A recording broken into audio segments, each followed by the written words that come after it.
Eu sou a professora Liana e juntos vamos estudar Geografia. Na aula de hoje, vamos falar sobre vegetação. Você já observou que a vegetação natural está deixando de existir em alguns lugares? A vegetação é a cobertura natural do solo. Cada lugar possui uma vegetação específica de acordo com o seu clima. Lugares com mais chuvas possuem vegetação mais densa, como uma floresta, por exemplo. Cada tipo de vegetação forma um bioma específico, que possui espécies vegetais e animais que sobrevivem dela. Algumas espécies só existem em um determinado bioma. Você já ouviu falar nos biomas brasileiros? No Brasil, existem 6 diferentes biomas: Amazônia, Mata Atlântica, Cerrado, Caatinga, Pampa e Pantanal.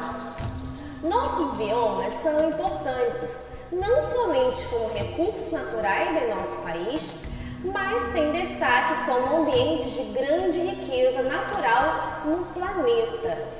Eles estão assim distribuídos no território brasileiro.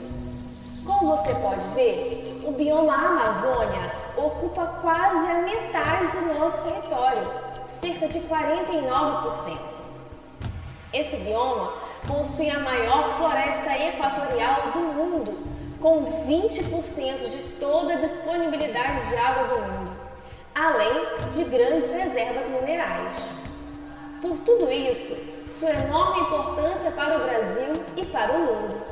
É importante lembrar que a floresta amazônica não se restringe ao território brasileiro, se estendendo também por parte da Colômbia, da Venezuela, da Guiana, do Suriname, da Guiana Francesa, da Bolívia e do Peru.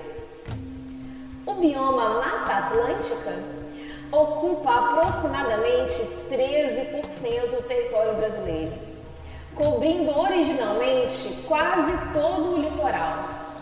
Por se localizar na região litorânea, ocupada pela maior parte da população brasileira, é o bioma mais ameaçado do Brasil. Apenas 24% de sua cobertura florestal original ainda está preservada. Observe a imagem que mostra a cobertura original e o que resta hoje deste bioma.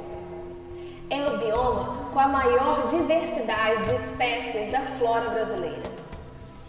O bioma Cerrado ocorre principalmente no Planalto Central brasileiro e ocupa aproximadamente 24% do território brasileiro. O Cerrado é reconhecido como a savana mais rica do mundo em biodiversidade. Até a década de 1950, os cerrados mantiveram-se quase inalterados.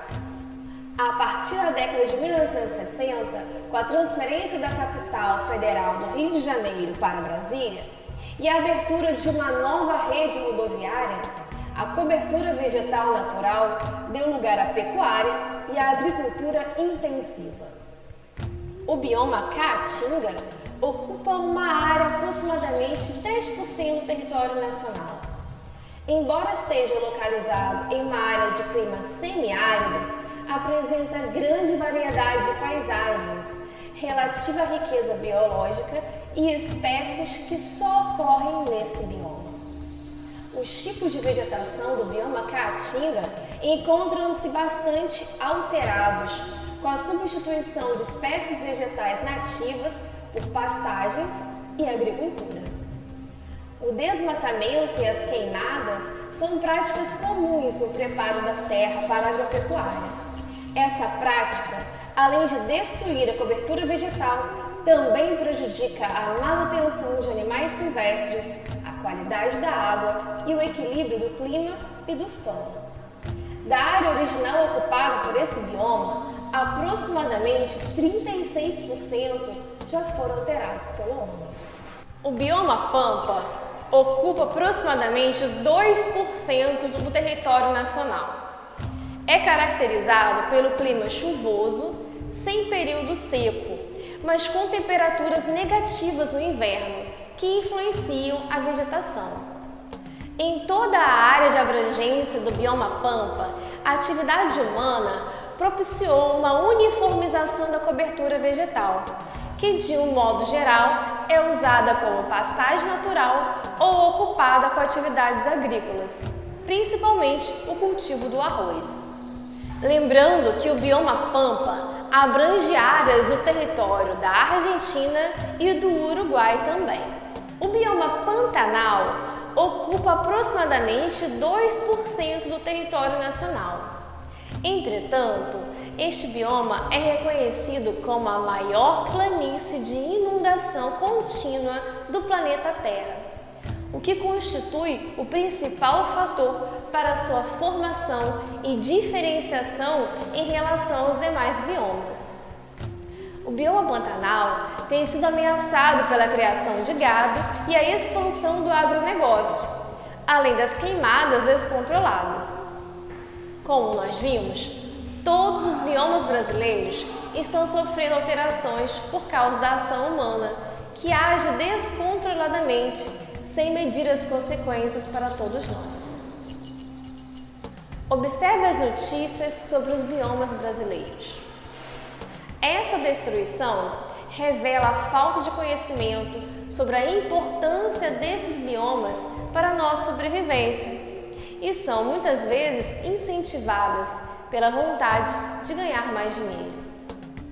Com toda essa devastação, toda a população brasileira e até do mundo são afetadas com a falta de chuva, o aquecimento da temperatura do planeta e até a falta de alimentos e água. Sem falar nos povos que vivem diretamente nessas áreas, como os indígenas, que tiram sua alimentação das plantas e dos animais de cada bioma. Mesmo com toda a devastação da nossa vegetação original, algumas iniciativas ajudam a reverter e a preservar o que ainda temos. É importante observar que as terras indígenas são as áreas menos desmatadas.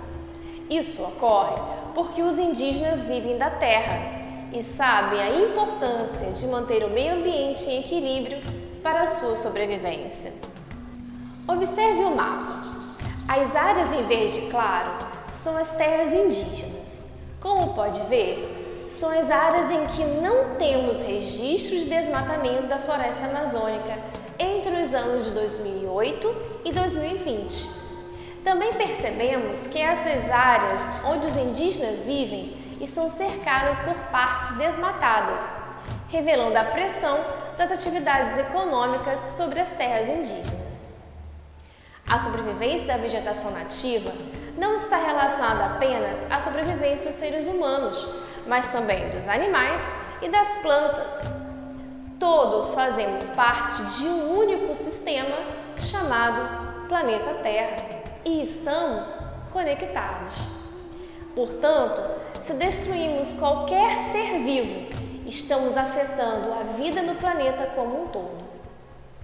Nesta aula, descobrimos o que são biomas e que, no Brasil, existem 6 biomas com características de vegetação, clima, espécies animais e vegetais diferentes. Observamos também que todos esses biomas estão sofrendo com a ação humana que causa sua destruição. Pesquise sobre iniciativas que ajudam a preservar nossos biomas e veja como você também pode ajudar.